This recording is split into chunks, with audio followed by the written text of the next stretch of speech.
Everybody was kind of doing their own homework and building their characters and getting into the role. You'd be shocked to find out how much training went into making this movie. The symbolism behind the little details, and of course, the things that you'd think were practical but were actually achieved with CGI.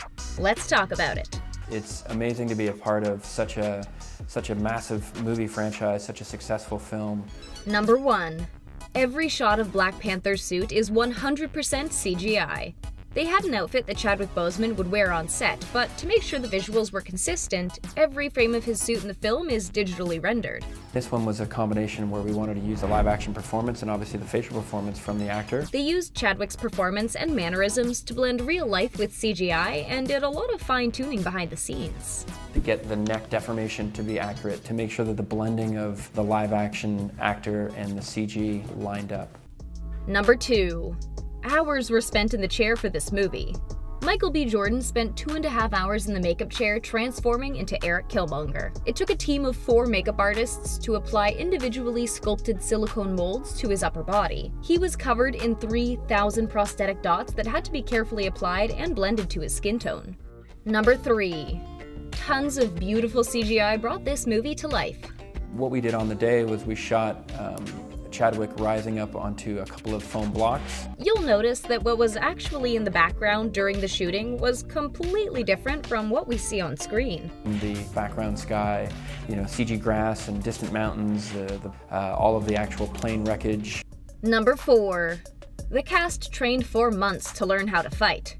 To prepare for their roles, they obviously did months of weapon training and learned multiple fighting styles, ranging from judo, jiu-jitsu, and capoeira.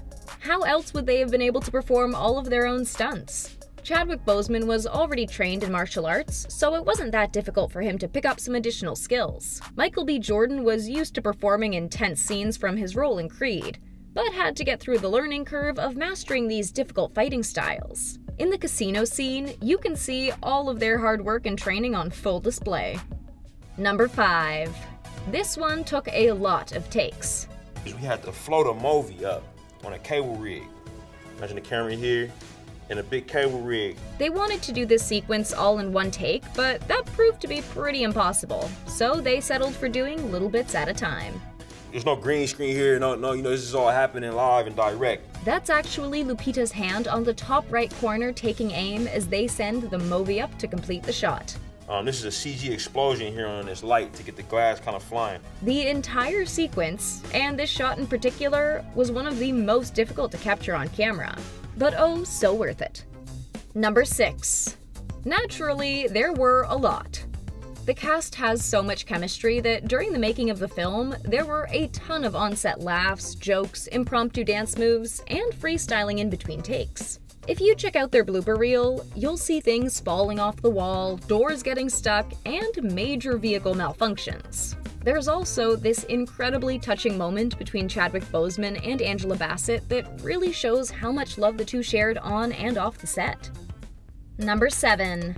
There weren't as many extras on set as you would think. A digital double is a digitally rendered version of an actor or performer. There's some blue screen coverage in the back that would allow us to isolate the background extras that we had fighting in the background. There were far fewer physical extras in the scenes where they could help it. In order to fill up these larger scenes, they utilized digital renditions of characters and put them in the background.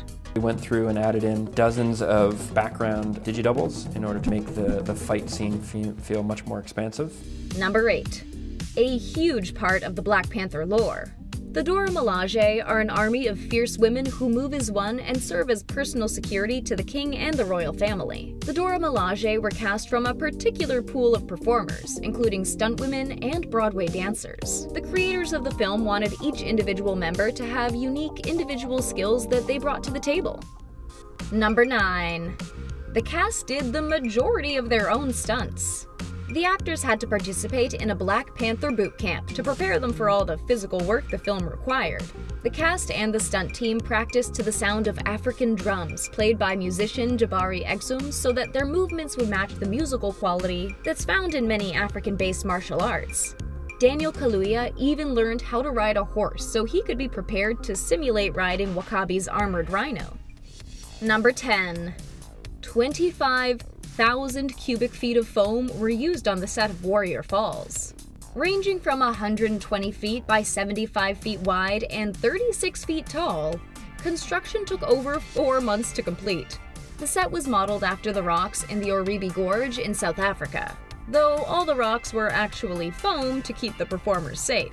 The production crew had the challenge of creating a surface that was rough enough so people wouldn't slip while performing barefoot, but also soft enough that it didn't hurt when they fell. The production team also engineered a fully functional waterfall and pool that contained over 125,000 gallons of water, piping through the set at 30,000 gallons per minute. Number 11. There's a lot of symbolism that's easy to miss. Let's go back to the casino scene for a minute. There's a lot of motifs about femininity, especially black femininity here in this scene. Lupita Nyong'o is wearing a green dress that was actually 3D printed by the costume designer specifically for this scene. A lot of African symbolism here, like Wakandan text, is drawn in lines and boxes as opposed to round shapes. You'll also notice that there was a big emphasis on the Wakandas having natural hair. What we notice about Okoye's character in this scene is her red and gold dress. And the gold is kind of a ranking system. Did you notice that no one else in the scene is wearing red or green? The Pan-African flag is red, black, and green. Number 12. This one wasn't a Digi-Double. And that was a real fall. That's really going from the second story down onto a pad here. Took a lot of bravery there. That was one of the moments they knew they wanted to get from the very beginning. They captured it first thing that day. If we can get this right, it'll set the tone for the rest of the film. Director Ryan Coogler had a model of the set 3D printed and sitting on his desk the whole time he was in prep. He used action figures to plan out each character's blocking. Number 13. Real dedication went into the music behind the film. Black Panther's composer, Ludwig Göransson, actually traveled to Africa for inspiration. In his interview with Pitchfork, he talks about how the music in Africa is so different from anywhere else in the world. Music from Africa is a language. It has a purpose. You don't just play music for people to hear. Every rhythm is written for a specific reason, for a ceremony, for the king. Number 14. Playing Killmonger is no easy feat. Michael B. Jordan was praised for his performance, but after the movie wrapped, Michael couldn't shake the dark headspace he was in after being in Erik's shoes for so long. I was by myself, isolating myself. I spent a lot of time alone. I figured Erik Killmonger, his childhood growing up, was pretty lonely. He didn't have a lot of people he could talk to about this place called Wakanda that didn't exist. After the movie was finished, Michael was still isolated and sitting in Killmonger's headspace. It got to the point where he needed the help of a therapist to move past all the emotions he was feeling. Number 15. Clearly Michael dove deep into the mind of Killmonger. He went so deep that he actually kept a diary filled with Killmonger's backstory and memories that he made up. It began with his very first memory, and ended with the first page of the Black Panther script. That wasn't the only book that was created either. Production designer Hannah Beachler created a 515-page book that detailed the topography of Wakanda, its history, and the religion of its people. Black Panther couldn't have been brought to life without this stellar cast, the larger-than-life digital effects, and the keen eye of the director. What was your favorite scene in the movie?